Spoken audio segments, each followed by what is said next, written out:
베드로와 요한은 성전에 올라가면서 나면서 안전뱅이를 고쳤습니다. 그 일로 인하여서 많은 사람들이 모이게 되었고 베드로와 요한은 그들에게 예수 그리스도를 전하였습니다. 일로 인하여서 베드로와 요한은 재판을 받게 되었습니다. 그 재판은 사내들인 공회가 주관하는 재판입니다. 대제사장을 중심으로 무려 70명의 재판관이 앉아 있습니다. 그리고 그 가운데 베드로와 요한이 서 있고 신문을 받았습니다. 베드로는 그들에게 말합니다. 바로 이 일을 행한 것은 착한 일이다 라고 전하며 이 일이 난 것은 너희가 십자가에 못 박아 죽인 예수께서 이 사람을 고쳐서 건강하게 되었다 라고 그들에게 담대하게 전하였습니다. 사실 70명 재판관 앞에서 이렇게 담대하게 전하는 것은 결코 쉽지 않았습니다. 하지만 베드로와 요한은 결코 두려워하지 않고 기죽지 않고 담대하게 나사렛 예수 그리스도 이름으로 이 사람이 건강하게 되었다는 것을 증거합니다. 그러면서 너희 건축자들이 버린 돌이 모퉁이의 머릿돌이 되었다 라고 말하면서 다른 이름으로는 구원을 얻을 수 없나니 천하 사람 중에 구원을 받을 만한 다른 이름을 주심이 없다 하면서 예수 그리스도를 담대하게 전하였습니다. 우리 이런 모습은 너무나 놀라운 모습입니다. 왜냐하면 베드로와 요한은 예수님이 체포될 때 겁이 나서 도망갔었습니다. 저희는 모두가 다 숨었습니다. 이렇게 두려움에 빠졌던 제자들이 담대하게 사내들인 공회 앞에서 예수 그리스도를 거침없이 증거하였습니다. 이 일을 보면서 사내들인 공회는 너무나 놀랐습니다. 왜냐하면 베드로와 요한은 학문 없는 범인인 줄로 알았습니다. 학문 없는 평범한 사람으로 알았다는 것이죠. 이것은 낯 넣고 기억자도 모르는 일자 무식을 말하는 것이 아닙니다. 이 말은 무슨 말인가 하면 정식적인 율법 교육과 랍비 교육을 받지 않은 그런 평범한 사람들이라는 것을 그들은 알고 있었기 때문입니다. 그뿐만 아니라 그들 대부분이 다, 제자들 대부분이 다 갈릴리 어부 출신들이며 또 예수님을 따라다녔던 불황자와 같은 사람들이라는 것을 이미 그들은 알고 있었습니다. 그러므로 베드로와 요한이 담대하게 말하는 걸 보면서 놀라지 않을 수가 없었습니다. 하지만은 나면서 안전뱅이가 함께 있는 걸 보면서 제자들을 어떻게 할 수가 없었습니다. 그들은 베드로와 요한을 밖으로 내보내고 자신들만의 회의를 합니다. 우리가 어떻게 이 베드로와 요한을 처리해야 되냐? 그러면서 여러 가지 의견을 나누는데 분명히 그들은 부인할 수 없는 증거를 가지고 있었어요. 그것은 나면서 안전뱅이가 실제로 치유받았다는 것입니다. 그 일을 보면서 이 사내들은 공회는 어떻게 할 수가 없어서 다만 예수 이름으로 말하지도 말고 예수 이름으로 가르치지도 말라 하면서 위협을 하였습니다. 베드로와 요한은 이런 위협에 결코 굴하지 않고 그들은 다시금 담대하게 말합니다. 우리가 하나님 앞에서 너희 말 듣는 것이 하나님 말씀을 듣는 것보다 옳은가 판단하라. 우리는 우리가 보고 들은 것을 전하지 않을 수 없다 라고 그렇게 담대하게 말합니다. 이로 인하여서 또다시 사내들인 공회는 놀라는 것이죠. 자신들이 위협을 하게 되어지면 베드로와 요한이 기가 죽어서 자신들의 말을 들을 것이라고 생각했는데 뜻밖의 반응을 보면서 너무나 놀랐습니다. 하지만 많은 백성들이 나면서 안전뱅이가 치유받은 걸 보면서 하나님께 영광을 돌리기 때문에 어떻게 더 이상 할 수가 없었습니다. 그래서 베드로와 요한을 불러서 다시금 예수 이름으로 말하거나 가르치지 말라 하면서 위협을 하는 것에 거쳤습니다. 그런데 여기서 다시 위협한다는 것은 두 번째 위협했다는 의미보다는 더 강하게 위협한 것입니다. 다시금 예수의 이름으로 말하거나 가르치지 말라 하면서 베드로와 요한을 아주 강하게 겁박을 하였습니다. 그리고 베드로와 요한을 풀어주었습니다. 베드로와 요한은 풀려나자마자 자신들을 위해서 기도해주는 성도들을 찾아갑니다. 우리 23절 말씀 볼까요? 23절 시작. 사도들이 노임에 그 동료들에게 가서 제사장들과 장로들의 말을 다 알리니 베드로와 요한은 놓이자마자 누구를 찾아갔는가 하면 그들의 동료들을 찾아갔습니다. 이 동료들이라는 것은 물론 회심한 5,000명일 수 있겠지만 그보다는 집에서 모여서 베드로와 요한을 위해서 기도해주고 있는 성도들이라고 볼 수가 있습니다. 이 성도에 찾아가서 제사장들과 장로들이 자신들에게 말했던 것을 그대로 다 전하였습니다. 그들이 무슨 말을 하였습니까?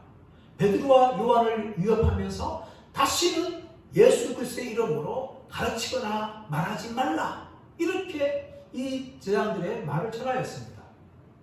그러자 여러분 어떻게 반응하고 있습니까? 24절 그들이 듣고 한 마음으로 하나님께 소리를 높여 이르되 대주제여 천지와 바다와 그 가운데 만물을 지으신 이시오 라고 이야기합니다. 성도들이 이 베드로와 요한의 말을 듣고 어떻게 반응합니까? 24절 초반에 말씀 보시면 그들이 듣고 한 마음으로 하나님께 소리를 높여 이르되, 한 마음으로 그들은 전심으로 마음을 모아서 하나님께 부르짖었다는 것을 보여주고 있는 것입니다. 한 마음으로 하나님께 소리를 높여서 간절하게 하나님께 기도를 합니다. 기도의 내용 보시면 대주제여 천지와 바다와 그 가운데 만물을 지으신 이시요. 대주제여, 대주제라는 것은 데스포타라는 단어인데 이것은 종이나 노예와 다른 높은 위치에 있는 상전이나 주인을 말하는 것이에요. 그 주인이 누군가 하면 천지와 바다와 그 가운데 만물을 지으신 창조주 하나님이라는 것을 그들은 알았고 그 하나님을 향하여서 한 마음으로 소리를 높여서 그렇게 간절하게 기도를 하고 있습니다. 이 성도들은요, 제사장들이나 장로들이 그들의 주인이 아니었어요. 그들의 주인이 누굽니까? 바로 천지와 바다와 그 가운데 있는 만물을 다 창조하신 하나님이었어요. 그러므로 그들은 담대하게 하나님께 기도를 할 수가 있는 것이었습니다. 사람 여러분, 우리가 기도할 때에 참 중요한 것이 많아요. 때로는 큰 소리를 기도하고, 때로는 정기적으로 기도하고, 때로는 오래 기도하고, 때로는 간절하게 기도하고, 참 이런 것들이 기도에 참 중요합니다. 근데 여러분, 가장 중요한 것은 무엇인가 하면 우리가 길게 기도하든 큰 소리로 기도하든 오래 기도하든 그것보다 더 중요한 것은 무엇인가 하면 우리의 기도를 들으시는 분이 누군지를 분명히 알고 기도하는 것입니다. 큰 소리로 기도하는 것, 오래 기도하는 것, 간절하게 기도하는 것은요, 기독교가 아니라 다른 종교에서도 얼마든지 할 수가 있는 것입니다. 하지만 기독교의 기도가 다른 종교와 무슨 차이가 있습니까? 기도를 들으시는 대상이 다르다는 거예요. 이것이 기도에서 제일 중요한 것입니다.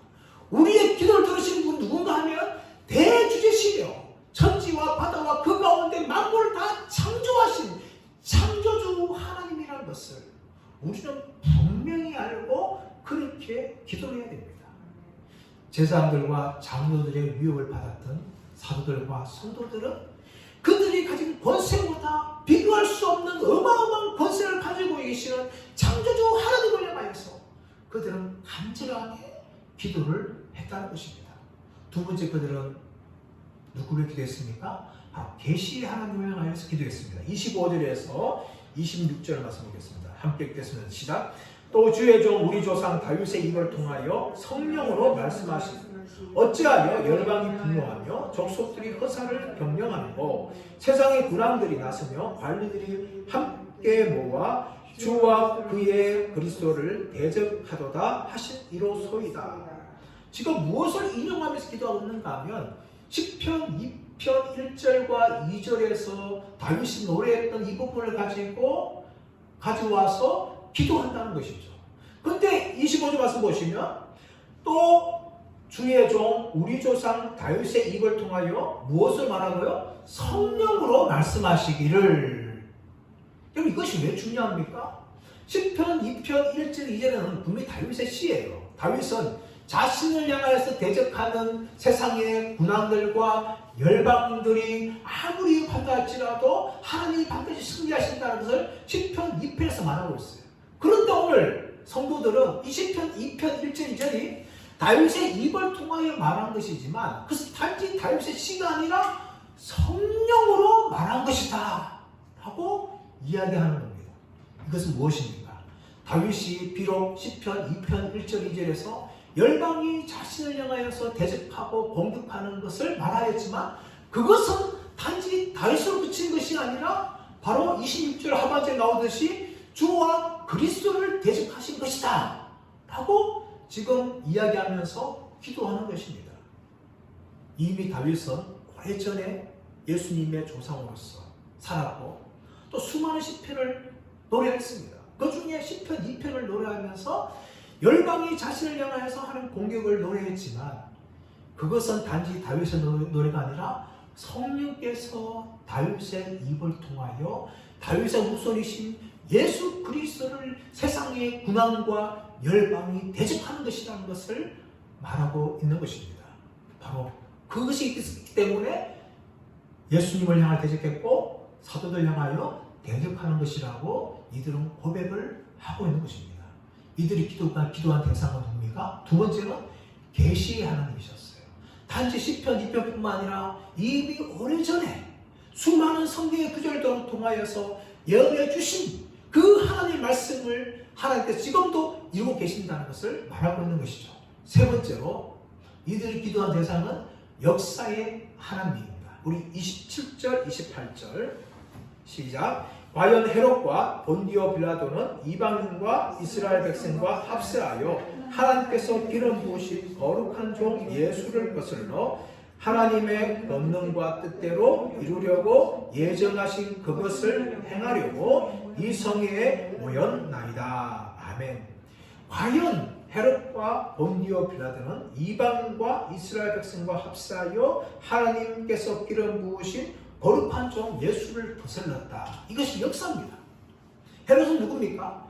헤롯 대왕의 작은 아들 헤롯 안티파스입니다. 이 헤롯 안티파스는 갈릴리와 베레아 지역을 다스렸던 헤롯 대왕의 작은 아들이었어요. 그리고 본디오 빌라도는 누굽니까? 본디오 빌라도는 유대와 에돔 지역을 다스렸던 유대 총독이었어요. 정치적으로는 이 둘이 원수였습니다. 서로 가까이 하지 않았어요. 대적했어요. 그런데 예수 그리스도를 못 박는 데는 이들의 뜻을 같이 하였고 예수님을 십자가에 죽이는데 이들이 협력했다는 것을 27절은 말하고 있습니다. 그들은 정치적으로 원수였지만 예수님을 죽이는 데는 한 마음을 모았고 모든 로마 군병들과 이스라엘 백성들과 하나가 되어서 예수님을 십자가에 못 박았습니다. 그런데 이것은 바로 하나님께서 예정하신 것을 이루는 것이라고 28절에 말하고 있죠. 하나님의 권능과 뜻대로 이루려고 예정하신 그것을 행하려고 이 성에 모였나이다. 헤롯과 빌라도는 정치적으로 원수였지만 왜 하나가 되어서 예수님을 죽였는가 하면 그것은 이미 하나님께서 창세 전부터 예정하신 것이고 예정하신 것을 그들이 이루는 것이다 라고 이야기합니다. 끝으로 보게 되어지면 예수님의 죽음은요 이스라엘 백성들과 또 종교 지도자들의 배신과 시기와 질투와 또 헤롯 안티파스와 빌라도가 힘을 모아서 예수님을 죽인 것처럼 보입니다. 하지만 그 안에 무엇입니까? 하나님께서 이미 창세전부터 예정하신 그것을 그 사람들을 통하여서 이루신 것이라고 분명히 성도들은 고백을 하고 있습니다. 이렇게 그들이 기도한 대상은 어떤 분이십니까? 창조주 하나님이시며 또 계시의 하나님이시며 역사의 하나님이셨습니다. 그들이 기도한 대상은요 저 먼 우주에 있는 이름 모르는 신이 아니었어요. 이 성도들은 누구를 기도하였습니까? 바로 온 땅을 창조하신 창조주 하나님 그리고 다윗의 입을 통하여서 성령으로 말씀하신 것을 이루시는 하나님, 그리고 실제로 역사에 개입하셔서 헤롯과 빌라도와 종교지도자들과 이스라엘 같은 걸 통하여서 예수 그리스도를 십자가에 죽게 하시고 부활하신 것을 다 이루신 이 역사의 하나님이라는 것을 그들은 알고 그 하나님께 기도를 했다는 것입니다. 여러분 이렇게 기도했는데 그들이 기도 제목이 무엇입니까? 29절 30절 말씀 볼까요? 29절 30절 시작. 주여 이제도 그들의 위협함을 굽어 보시옵고 또 종들로 하여금 담대히 하나님의 말씀을 전하게 하여 주시오며 손을 내밀어 병을 낫게 하시옵고 표적과 기사가 거룩한 종 예수의 이름으로 이루어지게 하옵소서 하더라. 이들이 기도드린 것은 세 가지입니다. 하나는 무엇인가 하면 첫 번째 보면 29절 상반절 말씀 보시면 주여 이제도 그들의 위협함을 굽어 보시옵고 굽어 보시옵고 무엇을 굽어 보시라는 거예요? 그들의 위협함을 굽어 보아 달라라고 이야기합니다. 이 굽어 보다는 다른 것은 어떤 다른 의미를 갖는가 하면 에피라는 위에서 무엇을 향하여 라는 단어와 에이도 보다는 단어가 합성된 단어입니다. 이것은 위에서 무엇인가 바라봐 달라는 거죠. 무엇을 바라보는가 하면 성도들과 사도들을 위협하는 사람들을 바라보라는 거예요. 이들이 지금 무엇을 기도하고 있습니까? 그들의 위협함을 없애달라고 기도하는 것도 아니었습니다.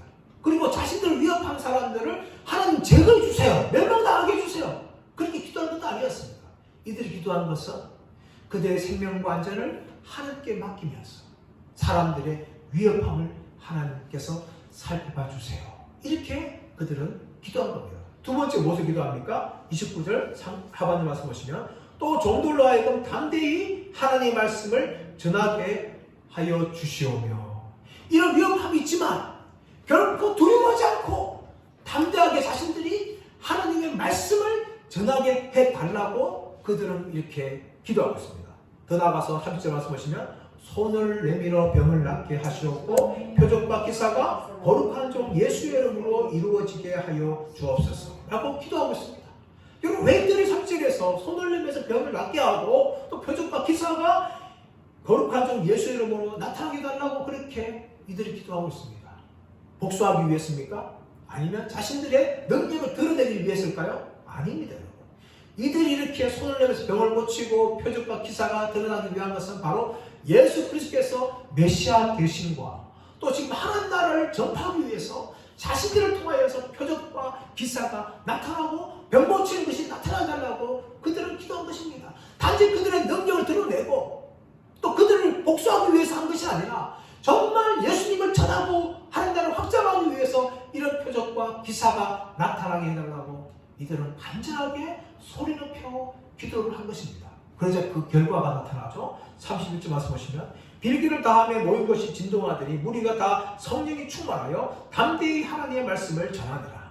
31절의 이 함정 구절에는 세 가지의 기도 응답이 나타납니다. 하나는 무엇입니까? 빌기를 끝나니까 모인 것이 진동했다는 거예요. 이 모인 것이 진동. 이것은 지진이죠. 지진이지만 자신들이 모인 곳에만 특별하게 일어난 진동입니다. 이것은 하나님께서 그들 가운데 임재하시고 그들의 기도를 들으신다는 것을 보여주는 사건이죠. 신의 사람과 하나님께서 임재하실 때 큰 우레 소리가 임하지 않습니까? 마치 그와 같이 모인 것이 진동을 통하여 하나님이 그들 가운데 임하신다는 것을 그들에게 응답해 주신다는 것입니다. 두 번째로 무엇인가 하면 무리가 다 성령 충만하다는 거예요. 무리가 다 성령 충만. 이것은 오순절에 경험했던 그 오순절에 경험했던 성령 충만이 아니라 4장 8절 말씀 보시면 베드로와 요한이 성령을 충만했다 할 때의 그 성령 충만입니다. 그들은 성령으로 충만해서 담당해지는 것이죠. 그래서 세 번째는 뭡니까? 담대히 하나님의 말씀을 전하니라. 담대히 하나님의 말씀을 전하니라. 이런 일들이 지금 담대하게 기도하였던 사도들과 성도들 가운데 나타난 것입니다. 근데 여러분 성도들은요 담대하게만 기도한 것이 아니고 그들은 담대한 기도, 더 나아가서 급진적인 사랑을 그들은 하고 있는 모습을 오늘 본문을 보여줍니다. 우리 32절 말씀 볼까요? 32절 시작. 믿는 무리가 한 마음과 한 뜻이 되어 모든 물건을 서로 통용하고 자기 재물을 조금이라도 자기 것이라 하는 이가 하나도 없더라. 믿는 무리가 한 마음과 한 뜻이 되어 모든 물건을 서로 통용하고 자기 재물을 조금이라도 자기 것이라 하는 이가 하나도 없더라. 여러분, 이런 일을 오늘날 우리가 살아가고 있는 세상이나 아니면 인류 역사에 본 적이 있습니까? 이런 건 볼 수가 없어요. 인간은 누구나 다 이기적이고 남의 것도 자기 것으로 만들기 위해서 온갖 수단과 방법을 다 동원하고 자기 것은 좀 더 남들에게 나눠주고 싶은 것이 마음에 없는 것이 우리 보통 인간의 마음입니다. 그런데 이런 인간의 본능적인 이기적인 본능을 극복하고 있는 모습을 지금 교회 안에서 초대교회 안의 모습으로 보여주고 있는 것이죠. 믿는 우리가 다 한 마음과 한 뜻이 되어서 서로 물건을 다 통용하고 모든 물건을 다 통용했다는 거예요. 모든 물건 통용한 것이 인간 사회에 보면 공산주의입니다. 공산주의. 이상적인 공산주의. 공산주의가 뭡니까? 모든 것을 서로 다 공평하게 나눠주는 것이 공산주의예요. 근데 그 공산주의가 성공했습니까? 실패했죠. 어느 나라도 공산주의 성공한 나라가 아무도 없습니다. 공산주의 처음 시작했던 소련도 붕괴되었고 러시아밖에 남지 않았어요. 또 그 체제도 비록 과거에는 공산주의지만 지금 공산주의 모습이 아무것도 없어요. 공산주의는 뭡니까? 자기 재산이 없고 함께 전 다 나누는 것이죠. 그러나 그 사회도 여전히 자기 것이 있는 거예요. 중국 어떻습니까? 중국도 마찬가지 아닙니까? 공산주의 시작하였지만 공산당이 남아서 사회주의라는 정치 조직이 남았지만 이미 경제는 다 자본주의에서 자기 것, 자기 중에 다 살고 있죠. 사실 인간 사회에서 공산주의는 하나 이상입니다. 인간이 힘으로 이룰 수 없는 거예요. 왜냐하면 인간은 누구나 다 이기적인 마음을 가지고 있기 때문에 어느 누구도 자신의 것을 똑같이 나누기를 원하지 않고 남의 것도 자신의 것을 빼앗아서 더 가지고 싶은 것이 인간의 모습이에요. 그런데 초대교회 때는 이런 인간의 부패한 본능을 극복하고 믿는 사람이 한 마음과 한 뜻이 되어서 모든 물건을 서로 통용하고 자기 재물을 자신의 것으로 하지 않는 이런 정말 이상한 인간들이 보기에는 이상한 놀라운 일들이 지금 일어나고 있는 것을 보게 되어집니다. 어떻게 가능했을까요? 두 가지가 있어요. 하나는 30일 초반에 와서 보시면 믿는 무리가 예수 그리스도를 믿어서 한 마음과 한 뜻이 된 것이죠. 믿음이 그들을 변화시킨 거예요. 또 한 가지 무엇인가 하면 33절 말씀 보시면 사도들이 큰 권능으로 주 예수의 부활을 증언하니 무리가 큰 은혜를 받았다. 무리가 큰 은혜를 받았다. 그래서 자신들의 재물을 자신의 것이라 하지 않고 나눠주는 모습을 보여주는 것입니다. 여러분, 이것이 없으면 불가능한 것이죠. 예수님을 믿어서 성령 충만해지고 그래 더 나아가서 하나님의 은혜가 가득 차서 은혜 충만할 때만 이런 일들이 가능하다는 겁니다. 이것이 아니면요 할 수가 없는 일이에요. 여러분, 헌금도 마찬가지입니다. 요즘 유튜브 상에서 보게 되어지면 11절을 왜 하냐, 11절은 구약의 제도 하면서 받는 분들이 굉장히 많았어요. 실제로 교회 다니는 분들도 11절 안 하는 분도 많고 헌금 안 하는 분도 많아요. 여러분, 왜 이런 일이 일어날까요? 믿음이 없었을까요? 근데 그 믿음이 뭘까요? 여러분? 정말 예수님을 믿어서 거듭난 사람이면요 자동적으로 헌금합니다. 또 11조 해요. 더 나아가서 여러분, 오늘 말씀 보면 두 번째처럼 은혜를 충만히 받으면요 돈이 자신의 것을 여기지 않습니다. 하나님의 것이라고 생각하고 하나님이 주신 것이라고 생각하면서 그 은혜에 감격하여서 11조뿐만 아니라 각종 헌금을 해도 그 마음에 전혀 부담이 되지 않습니다. 기쁨을 하는 것이죠.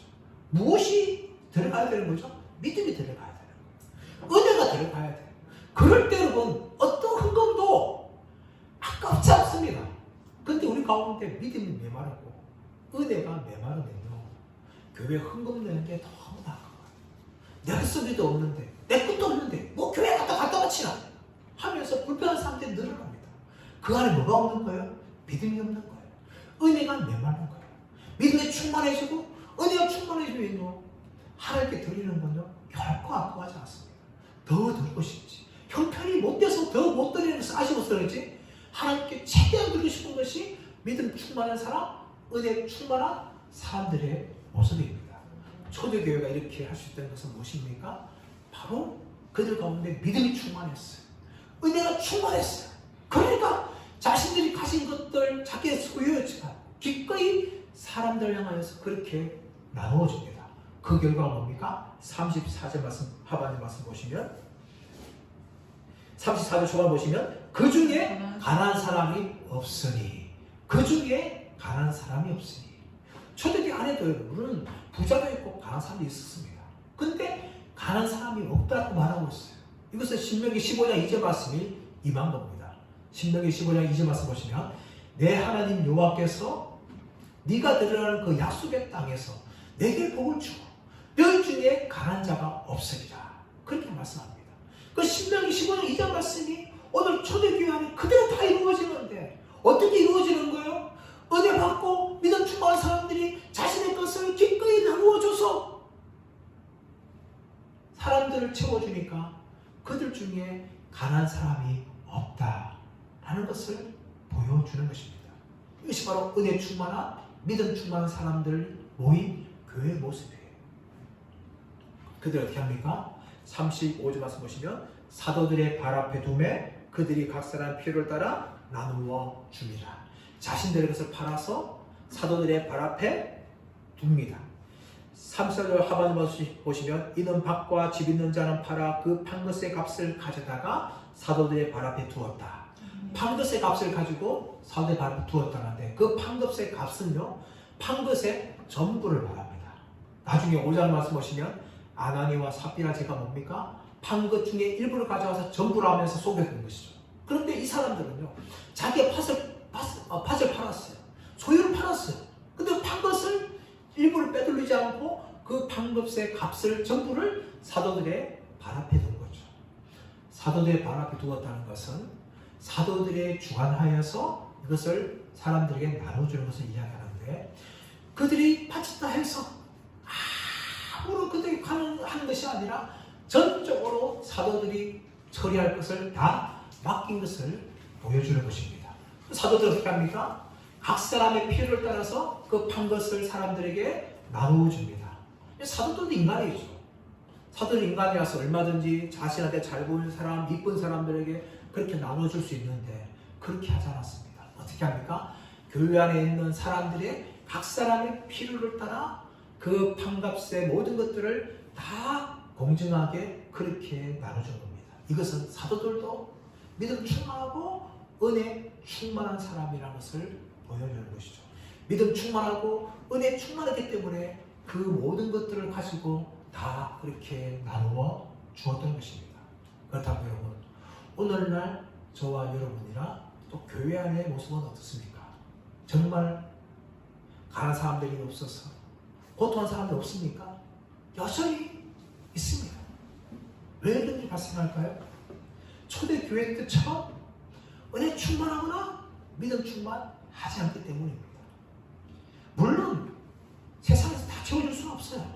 그러나 적어도 교회 안에서는요 정말 고통하고 힘들어하는 사람들에게 기꺼이 사랑으로 그들의 부족함과 연약함을 채워줘야 되는데 사실 한국 교회 안에 이런 모습을 보기가 정말 힘듭니다. 원인은 다른 데 있지 않아요. 교회 안에 다니는 성도들이 정말 믿음 충만하지 않고 은혜 충만하지 않기 때문입니다. 그래서 자기보다 연약한 사람들의 형편이 보이지 않는 거예요. 은혜 충만하고 믿음 충만하게 되어지면 교회 안의 성도들, 어려움 당하는 성도들, 고통 당하는 성도들 그 모습을 보일 것인데 보이지 않는 이유가 무엇인가 하면 정말 우리가 믿음 충만하고 은혜 충만하지 않기 때문입니다. 우리가 정말 은혜 충만하고 믿음 충만한다면 나보다 형편없는 사람들, 물질이 부족해서 곤란 가운데 처한 사람들을 보게 되어지고 기꺼이 나의 뜻을 사람들에게 나누어 줄 수 있을 것입니다. 그런다 오늘날 교회 모습은 실제 그렇지 않아요. 많은 교회 다니는 사람들 중에 물질물대로 고통당한 분들이 참 많습니다. 물론 100% 해결해 줄 수 없지만 정말 은혜 충만하고 믿음 충만한 교회라면 연약하고 힘든 성도들 형편을 돌아보고 교회가 하지 못한다면 내 것을 가지고도 기꺼이 그들의 부족함과 연약함을 채워줄 겁니다. 초대교회는 바로 그런 교회였어요. 그런 사람을 대표적으로 한 사람 보여주고 있는데 36절 37절 말씀 보십시오. 시작. 구고로에서 난 레위족 사람이 있으니 이름은 요셉이라. 사도들이 일컬어 바라바라 번역하면 유로의 아들이라 하니 그가 같이 있음에 바라 그 값을 가지고 사도들의 발 앞에 두니라. 36절에서는 구고로에서 난 레위족 사람을 이야기합니다. 구고로는 어디입니까? 지중해 한가운데 떠있는 사이프러스, 키프로스하고 있는 섬입니다. 그 섬에 레위족 사람 요셉이 살고 있었어요. 이 사람은 레위족이에요. 레위족. 구약에 가면 레위족은 재산이 없는 게 당연하죠. 그런데 그 모든 게 다 사문화되었고 레위족도 재산을 가지고 있었는데 이 사람이 상당한 죄를 까였어요. 근데 그 사람의 이름은 뭔가 하면 요셉인데 이 요셉을 향하여서 사도들이 바나바라 그렇게 별명을 붙여주었습니다. 이 바나바의 뜻은 바로 위로의 아들, 권면하는 아들이라는 의미를 가지고 있는데 이 바나바가 자신의 재산을 가지고 있는 그 밭을 팔았습니다. 그리고 그 팔은 값의 전부를 가지고 사도들의 발 앞에 둔 것입니다. 이것이 바로 초대교회에 나타난 이 급진적인 사랑입니다. 여러분 인간이라면 누구든지 다 자기 재산 아까워합니다. 또 남들보다 더 부자가 되고 싶고 더 많이 가지고 싶어 합니다. 이것이 인간의 본능이에요, 여러분. 그런데 여러분 그런 사람들에게 믿음이 들어가고 은혜가 들어가는 게 되어지니까 그 인간의 본능마저도 다 내려놓게 되는 것이죠. 그래서 자신의 것을 아까워하지 않고 자기보다 연약한 사람들을 위해서 기꺼이 그것을 팔아가지고 사도들의 발 앞에 둠을 통해서 각 사람의 필요를 따라 사도들로 하여금 나누어주게 하는 이런 모습을 보여주는 것입니다. 여러분 그런데 오늘날 교회는 이런 모습을 너무나 찾기 힘듭니다. 성령 충만하다고 믿음 충만하다고 은혜 충만하다고 하는데 이런 일이 교회에 흔하지 않아요. 그 의미가 무엇인가? 그것은 바로 말로만 믿음 충만, 말로만 은혜 충만, 감정으로만 믿음 충만, 감정으로만 은혜 충만이라는 것이죠. 실제적으로 믿음 충만하고 성령 충만하고 은혜 충만하면 자신의 물질을 자신의 것이지만 연약하고 어려운 성도를 위해서 나눠주거나 교회 흐름으로 부정으로 될 겁니다. 그러나 이렇게 하지 않는 이유는 말로만 감정적으로만 모든 사람들이 믿음 충만하고 성령 충만하고 은혜 충만하다는 것입니다. 실제 믿음 충만, 성령 충만, 은혜 충만하다 하면 여러분 말로 하지 않습니다. 실제로 행동에 열매를 맺습니다. 오늘 말씀에 나오는 이 바나바처럼 자신의 밭을 팔아서 그 밭의 판값의 전부를 하나님께 드립니다. 물론 바나바는 자신이 가지고 있는 밭 전부를 판 것은 아니에요. 일부러 팔았겠죠. 일부러 팔았지만 그 파는 값의 전부를 가지고 사도들 발 앞에 둔 것입니다. 이것이 바로 초대교회에 나타난 급진적인 사랑이에요. 사랑하는 여러분, 오늘날 교회 안에 사랑이 메말랐습니다. 이 사랑이 메말란 것은 다른 것이 아니에요. 교회가 진짜 성령 충만하지 못하고 믿음 충만하지 못하고 은혜 충만하지 못한 그것이 바로 사랑이 없는 모습으로 나타난 것입니다.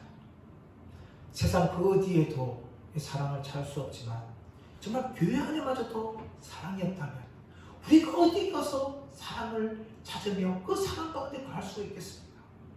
우리 예수교회뿐만 아니라 한국교회에 정말 무엇이 회복되어야 되는가 하면 바로 믿음 충만, 성령 충만, 은혜 충만함을 통하여서 교회 안에 잃어버렸던 그 사랑이 풍성하게 회복되기를 간절히 바랍니다. 무엇보다 저와 여러분 가운데 정말 믿음 충만, 성령 충만, 은혜 충만이 회복되길 원합니다. 그래서 단지 감정적으로만 말로만 그런 것이 아니라 우리의 행동으로도 사람들 향하여, 성도들 향하여 사랑을 풍성하게 나누어지는 그런 모습들이 우리 가운데 먼저 회복되기를 바라고, 그리고 예수교회와 한국교회 정말 이런 아름다운 모습을 보게 되어서 세상에서 볼 수 없는 그 사랑을 교회에서 볼 수 있는 이런 모습들이 나타나기를 예수의 이름으로 축원합니다.